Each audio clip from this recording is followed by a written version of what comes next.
Hey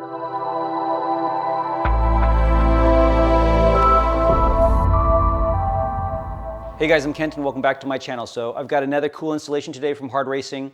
I'm going to be installing the Brembo brake kit for both the front and the rear. Hard Racing just put up on their website the new front bracket that's required for the 22 Grom so that you can mount, I believe these are the P34 calipers to the front, and we'll be using the same rear caliper bracket that we did for the previous generation Grom. So the front bracket is the biggest difference in this kit to make it fit the 22 Grom. This came in a raw metal finish. I believe it was zinc plated, but I ended up spray painting it black. It's really easy for me to do a good job painting small pieces like this. I just sand it down, then use some wax remover, do a few coats of an enamel spray paint, and since this is so small, I just put it in a small toaster oven outside. I bake it at 250 degrees for 30 minutes, and it comes out with this really nice hard finish. So let me show you everything that came in the kit that Hard Racing sent. The nice thing about the kit that they put together is that it comes with everything that you need. So in addition to the front bracket and the rear bracket, which will allow the conversion to the Brembo calipers, the kit came with 2 caliper sets, and I have one open here.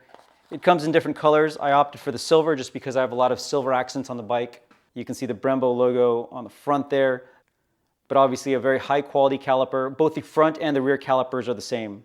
And the kit also came with stainless steel lines, both for the front and the rear. These are black. I think they're gonna look great with the bike. It's the same color as the stock ones, although they are a little bit thinner because the stock ones have a rubber housing, so they have to be a slightly wider diameter, but these should be the perfect length and definitely will look good on the bike. So I think I'll start with the front of the bike just because it should be easier since I don't have to remove the rear wheel. The bracket in the rear is going to require the wheel to come off since part of it is held on by the rear axle. The front of the bike though should be a little more straightforward. Let me get the bracket on, the caliper, then we'll get the lines on, put in some brake fluid, bleed the system, and we should be good to go. All right, one of the first things I'm going to try to do is drain some of the brake fluid. Be mindful that brake fluid is pretty damaging to paint. My stand here and these pieces and the wheels are powder coated, but I believe the calipers are painted and there's other paint that I've got on the bike. So try to keep it away from paint, and if you do get it on it, make sure that you wipe it off quickly.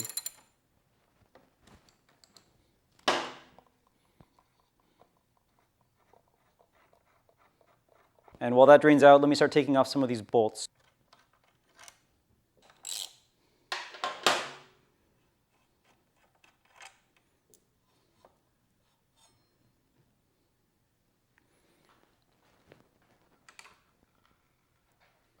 So I believe the new bracket uses the top hole and the third hole to mount to the factory fork, and that just reuses the factory hardware. I'm going to use a little bit of Loctite, and I'm going to torque these down to 22 foot-pounds.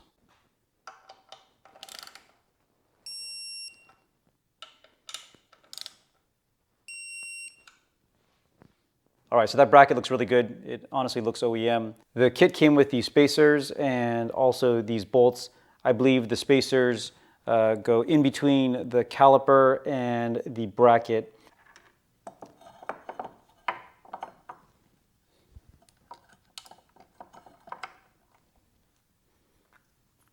I'm also using a little bit of blue Loctite on these bolts, and I'm going to snug these down to 22 foot-pounds as well.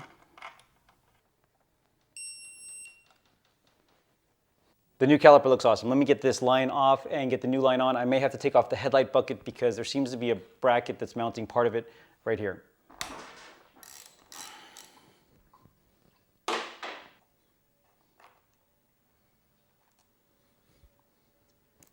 So there's 3 different mounting points on the 22. The kit came with 2 new brackets. So I'm going to have to reuse some of the old brackets that came on the existing setup.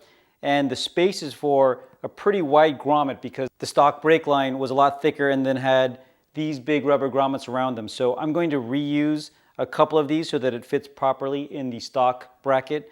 And so all I did was I took a razor blade and I just cut one side very carefully so that I didn't damage the stock hose. I can now put it over the grommet that comes on the stainless steel lines so that it nicely fits and will sit inside this bracket perfectly. So one thing to pay attention to, the kit from Hard Racing comes with new brake line bolts, and that's great. They also look fantastic. The ends of the bolts look really nice. But there are 2 bags. One have bolts with a thread that is 1.0 and the other with 1.25. So the Brembo brakes use the 1.0 threaded bolts, and the 1.25 bolts are for the Honda levers. So here's how I've routed the brake cable. I have it going a nice 180 degrees straight off. I just like that flat look. Plus there's a little bit of extra line, so that helps take up a bit of that slack. I'm using the bracket that came with the kit, so it's a very clean mount. And then as you come up, this is where I'm reusing the grommet from the factory one so that it fits in the factory bracket. So it's the old grommet going against the new grommet, and then the factory bracket to hold that. I have a bit of a bend here that's going to hide behind the headlight bracket, again to take up a little bit of the slack. And then it comes up and around, and this is how it connects to the brake reservoir. I also really like the hardware that comes with the kit. This is a very good looking bolt, much better than the factory one. Also make sure that as you're aligning things, that once you get this bolt in, don't tighten it all the way until it's in its final position, because once you torque it down, the crush washers are used. Anyway, I think I'm happy with the way everything is positioned currently, so I will torque these down and get the headlight back on. Because my controls are a bit of at an angle with the clip-ons that I have, it's going to be a little more difficult because I can only fill up the reservoir about halfway before it gets close to the top. The good thing is the pickup is on the right side where the fluid is angled, so should be no problem, just may take a little bit longer, having to be mindful of how much fluid I put in each time. Also pay attention if you have adjustable levers, like mine currently are set to the closest setting. I've got pretty small hands, but make sure that you change it so that it's at the maximum distance so that you can get the biggest pull. If you only have half of a pull, it'll take a long time for the system to start priming correctly. So you need to make sure that it's all the way out so that each pump is going all the way out. And then down here, I just have a tube hooked up to the port here and just kind of weaved around so that I can catch any fluid that's coming out. So the process is to pump the hand lever and keep adding fluid until it starts coming through, making sure that you're not ever running out of fluid so that you're not adding any air into the system. It's a pump, pump, pump, hold, and then open up this bolt slightly so that the air and fluid can start coming out, and then close it, and then you can release, and then you do that process over and over again until you're not seeing any bubbles coming out of the tube here, and that you're feeling a lot of good pressure on the lever, and then you should be in good shape.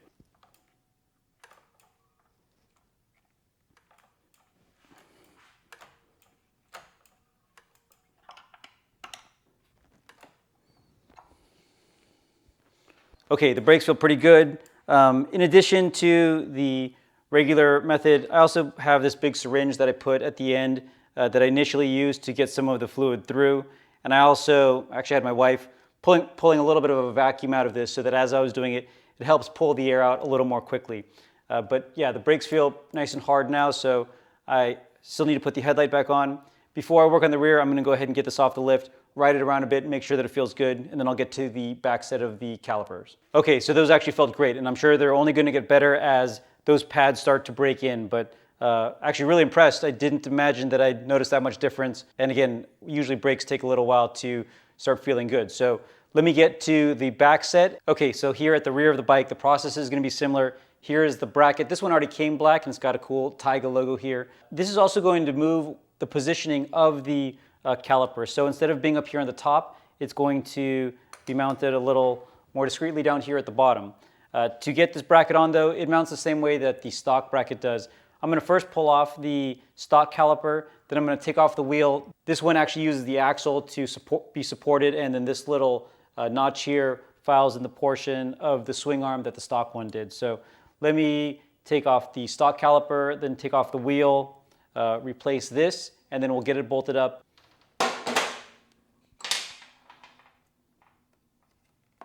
I'm going to see if I can do this bracket swap without having to take the axle all the way out. Since the nut's on this side, I'm hoping, since I have a block down here supporting the tire, that I can just back the axle far enough out that I can remove this and slot the new one in.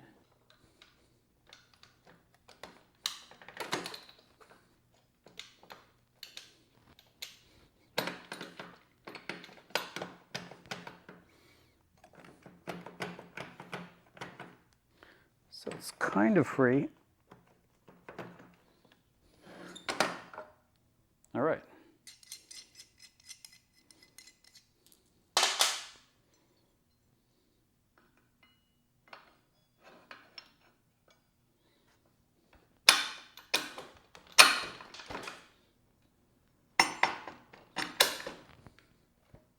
That was pretty straightforward.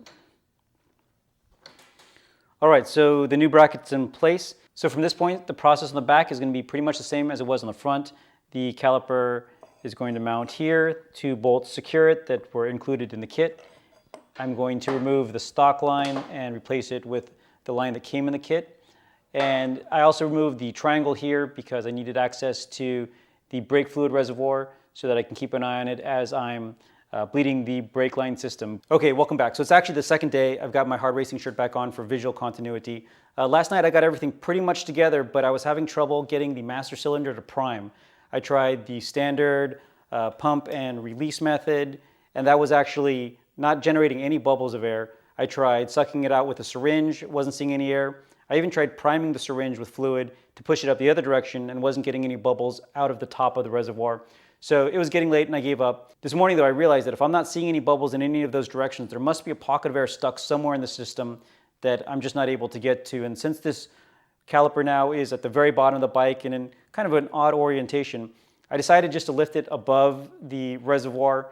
And as soon as I did that and I tried the syringe method to suck out air, a nice big bubble came out and the system immediately started to prime. So if you are having trouble getting the rear master cylinder to prime for the first time after you've changed the lines, or in this case, the caliper and the lines, putting it above the reservoir solved it for me. I know I didn't go into as much detail in assembling the rear, but once the bracket was on, it's really just mounting the caliper and replacing the stock line with the new core one. So the last thing that I had to figure out was how I run this line. For most of the pictures I've seen with this caliper, I see the line running underneath the swing arm and then up. And I tried that, but it just looked pretty awkward to me having that extra piece of line hanging here, and there was no good way to secure it to the swing arm.